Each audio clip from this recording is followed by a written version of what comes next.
ние си рековме, ајде, тргаме и уште во стартната позиција во селото Галичник, веќе времето беше катастрофално, ама ние тргнавме нагоре и се изгубивме во самиот старт. Не знаевме како да излеземе од селото.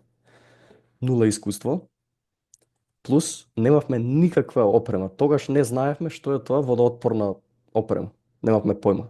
Ставивме ракавици, шал, капа, како што би се облекле за обичен ден студен во градот и мислевме дека така се оди на планина. Обични јакни без никаква водоотпорност, нели, нула. И тргнавме и прво едва излеговме од самото село. Не можевме да го најдеме патот.